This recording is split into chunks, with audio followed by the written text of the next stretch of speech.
7월 12일 화요일 하나님께서 주시는 말씀은 고린도 후서 3장 12절부터 18절까지입니다. 봉독을 합니다. 우리가 이 같은 소망이 있으므로 담대히 말하노니 우리는 모세가 이스라엘 자손들에게 장차 없어질 것의 결국을 주목하지 못하게 하려고 수건을 그 얼굴에 쓴 것 같이 아니하노라. 그러나 그들의 마음이 완고하여 오늘까지도 구약을 읽을 때에 그 수건이 벗겨지지 아니하고 있으니 그 수건은 그리스도 안에서 없어질 것이라. 오늘까지 모세의 글을 읽을 때에 수건이 그 마음을 덮었도다. 그러나 언제든지 주께로 돌아가면 그 수건이 벗겨지리라. 주는 영이시니 주의 영이 계신 곳에는 자유가 있느니라. 우리가 다 수건을 벗은 얼굴로 거울을 보는 것 같이 주의 영광을 보매 그와 같은 형상으로 변화하여 영광에서 영광에 이르니 곧 주의 영으로 말미암음이니라. 아멘. 고린도 교회 안에 거짓 사도들이 들어가지요. 그래서 일부 성도들이 그들의 꾀임에 넘어간 겁니다. 그들이 마음을 같이하여서 이제 사도 바울을 비난을 하는데 어떤 비난을 합니까? 몇 가지로 나누어서 보면은 온다 하더니 안 오는 것 좀 봐라. 그 고린도 교회에 그 방문하기로 그 말을 했는데 오질 않는다. 이것 좀 봐라. 공격하는 거죠. 믿을 수 없는 사람이다. 그러나 사도 바울이 적극적으로 변호하지요. 하나님께서 원치 않으셨기 때문에 이 계획을 연기하였을 뿐이다. 하나님께서 원치 않으시는 것을 어떻게 내가 NO 하면서 갈 수가 있겠느냐. 하나님의 뜻에는 그저 예스, 아멘 해야 되는 것 아니냐. 또 그들이 계속해서 비난을 합니다. 모세의 율법을 지켜야지만 구원을 받는 것인데 사도 바울이 잘못된 복음을 전한 것이다. 이렇게 사도 바울을 공격합니다. 이것이야말로 생명과 관계된 소중한 일인데 이렇게 비난을 합니다. 그 사도 바울이 전하는 복음이 잘못됐다는 거예요. 그러니까 이들이 이제 율법주의자들이기 때문에 모세의 율법을 다 지켜야지만 구원을 받는 것이다. 이렇게 주장하는 거죠. 또 한 가지 이들의 비난이 또 있습니다. 사도 바울은 사도가 아니다. 사도는 예수님의 12 제자여야만 사도이고 예수님의 가르침을 받았어야지만 사도인데 이 사도 바울은 12 제자도 아니었고 가르침을 직접 받은 적도 없고 그러니 사도 바울은 사도가 아니다. 이런 비난을 의식하기 때문에 사도 바울은 서신을 쓸 때마다 이렇게 표현을 하지요. 하나님의 뜻으로 말미암아 예수 그리스도의 사도로 부름받은 나 바울은 이런 식으로 하나님의 뜻대로 예수 그리스도의 사도된 나 바울은 이런 식으로 꼭 서신을 기록하면서 그 자신을 그렇게 소개를 하는 것을 봅니다. 예수 그리스도께서 나를 직접 만나 주시고 내가 그런 체험이 있고 나를 사도로 부르셨다. 이러한 그 주장인 것이죠. 오늘 본문은 거짓 사도들, 이 율법주의자들의 주장을 사도 바울이 비판하면서 참 복음을 말을 합니다. 참 복음을 통해서 자유케 하시는 성령님을 또 증거하기도 하죠. 13절, 14절을 보면은 모세의 한 사건을 들어서 율법과 복음과 율법을 설명을 합니다. 출애굽기 34장을 보면은 모세가 시내산에서 십계명 그 율법을 받아들고 내려오죠. 이때 모세의 얼굴 이 광채가 너무도 강렬하여서 백성들이 그의 얼굴을 직접 볼 수가 없었습니다. 너무 그 광채가 아주 광렬해서 말이죠. 그러자 모세가 얼굴에 수건을 썼답니다. 왜 그랬어요?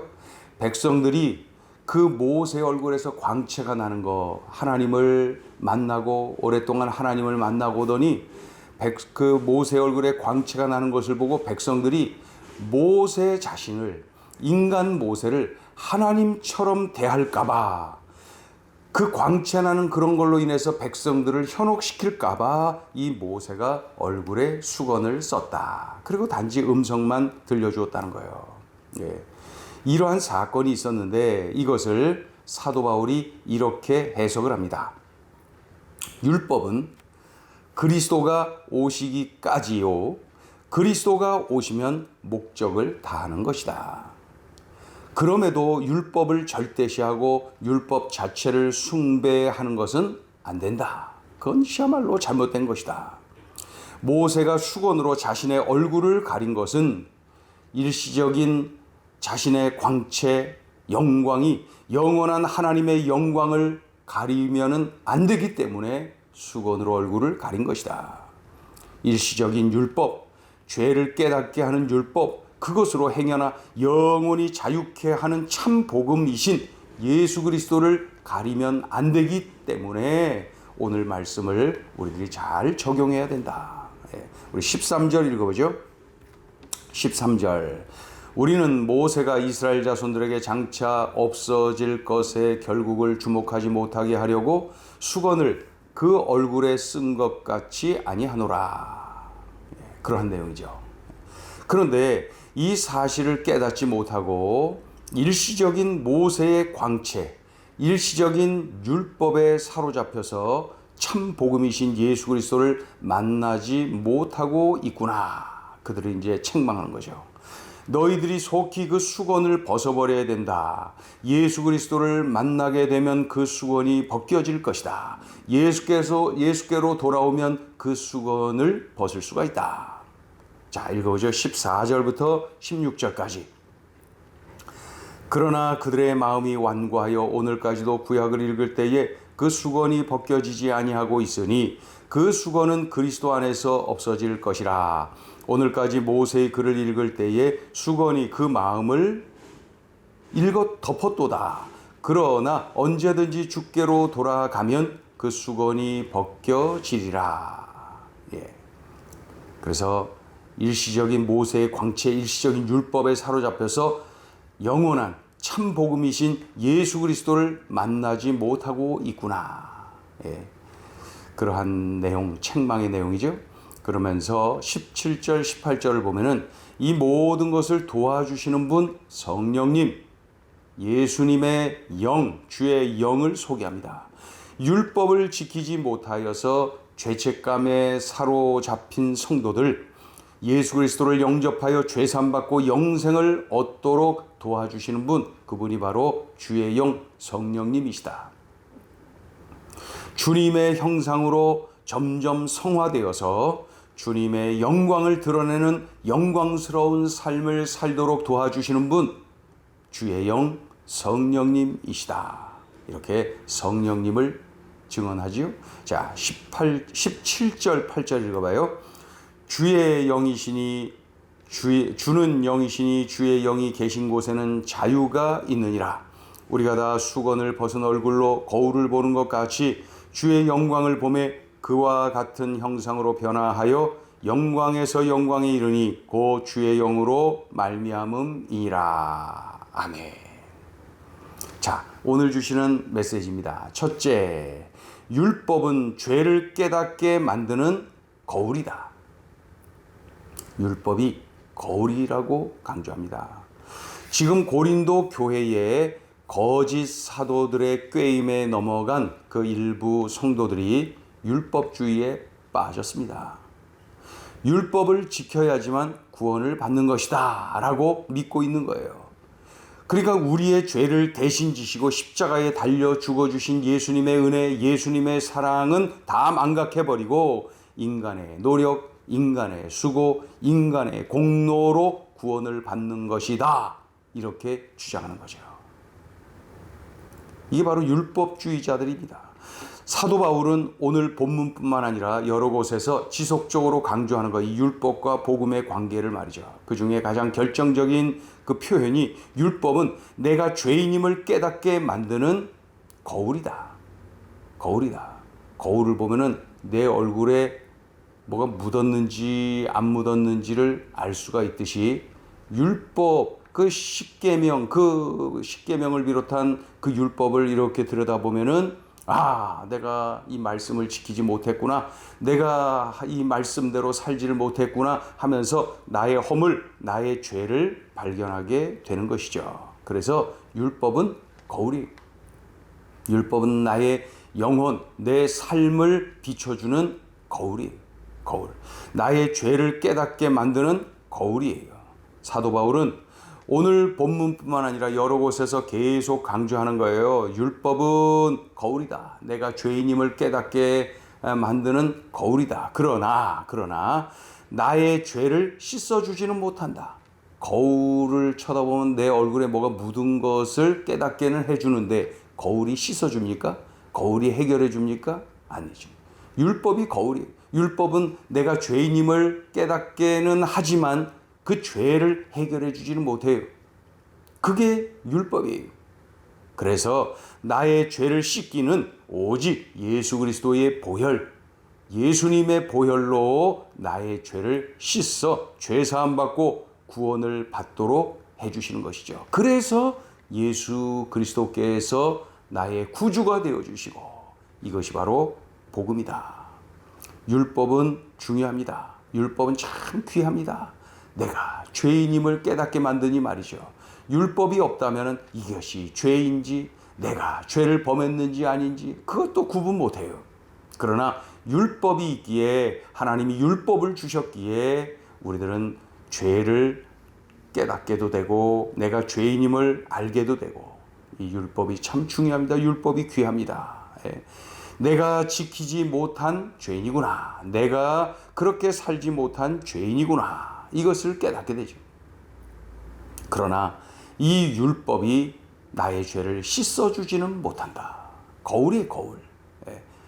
발견하게는 만들어요. 깨닫게는 해주어요. 그러나 씻음 받도록은 못한다. 그것은 오직 예수 그리스도 십자가에서 나를 위하여 흘려주신 예수님의 그 보혈, 그 거룩한 피, 주님의 그 보배로운 피로 내가 죄 씻음 받고 구원을 받고 죄에서 사망에서 건짐을 받고 영생을 얻게 되는 거예요. 그러니까 율법은 거울이고 예수 그리스도는 구원자이세요. 오늘 이 관계를 분명하게 알고 그러지 못하면은 우리가 여차하면 우리도 이 율법주의에 빠질 수가 있는 거예요. 내가 율법을, 제 구원을 위해서 내가 뭐라도 좀 해야지 하는 생각이 사람들에게는 있단 말이죠.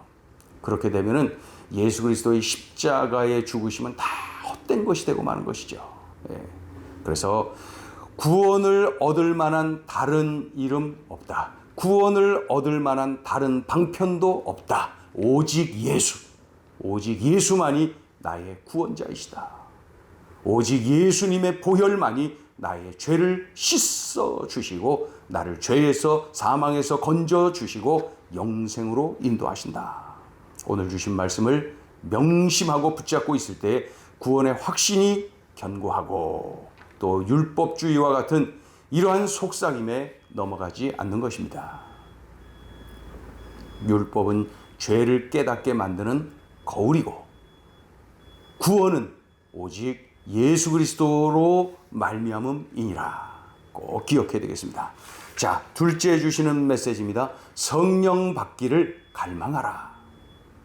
율법주의자들의 고통이 무엇이겠습니까? 이 율법주의자들은 말이죠, 율법을 지켜야지만 구원을 받는다. 이것 아닙니까? 그러니까 인간의 노력, 인간의 수고, 인간의 공로로 구원을 받는 것이다. 구원을 위해서 내가 뭔가를 해야지 그 뒷짐지고 있으면 돼. 이렇게 주장하면서 계속 인간의 공로주의를 강조하는 것이죠. 그러니까 그러다 보니까 예수 그리스도의 십자가에서의 대속의 은혜 없어요. 대속의 죽으심, 그것이 은혜가 아니에요. 그것이 믿어지지가 않는 거예요. 그것이 나와 나의 구원과 관계없어요. 이렇게 되면은 나타나는 증상이 뭐예요? 이 율법주의자들의 증상. 아무리 노력하고 수고해도 구원의 확신이 없어요. 다 지키지 못한 것 본인들이 다 알거든요. 그러니까 늘 죄책감에 눌려서 사는 것이죠. 늘 죄책감에 눌려서 사는 거예요. 그러나 내게 주의 영 성령이 임하시면 이런 죄책감에서 자유합니다. 왜 그래요? 믿어져요. 예수님의 십자가 사랑, 십자가 은혜가 믿어집니다. 나의 죄를 다 짊어지고 죄 씻음 허락하여 주셨구나. 이 사실이 막 믿어지는 거예요. 그러니 죄로부터 자유를 얻는 거예요. 나의 공로가 아니라 주님의 십자가의 은혜로 말이죠. 또 내게 주의 영 성령이 임하시잖아요. 그러면 구원받기 위해서 말씀에 순종하는 것이 아니라 구원해 주신 은혜에 감사하여 구원의 감격을 품고 말씀에 순종하는 삶을, 기쁨으로 순종하는 삶을 사는 것이죠.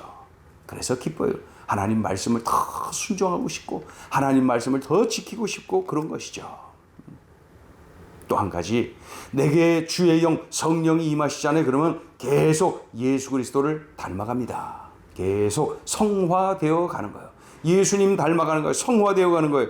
나의 생각, 나의 말, 나의 행동이 예수님을 닮아갑니다. 나의 인격이 아니라 성령님의 권능으로 그렇게 되어 가는 것이죠. 나의 모습은 어떻습니까? 내 삶의 문제들이 얼마나 많습니까? 그런데 그 모든 문제의 근원을 볼 수가 있어야 됩니다. 성령, 주의 영, 성령으로, 주의 영으로 충만한가? 거기에서 해답을 찾을 수가 있어야 되는 것이죠. 이런 죄책감에 눌려 있습니까? 성령 충만을 갈망하세요. 예? 이렇게 말씀 순종에 그러한 어려움이 있습니까? 성령을 갈망하세요. 성령을 받아야 됩니다.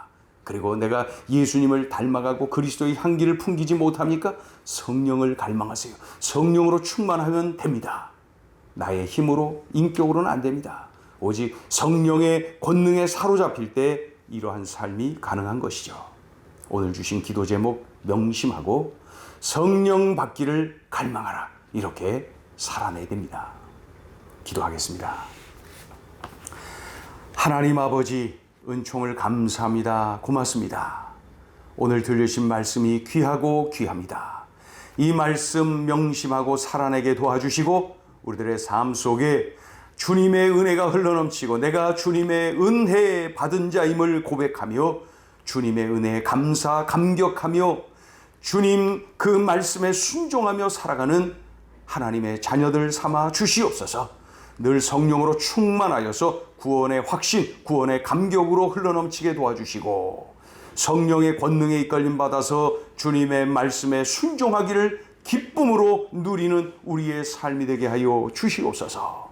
오늘도 주님이 계셔서 주님과 동행하여 행복한 복된 날 되게 하여 주옵소서. 예수님의 이름으로 기도 올리옵나이다. 아멘.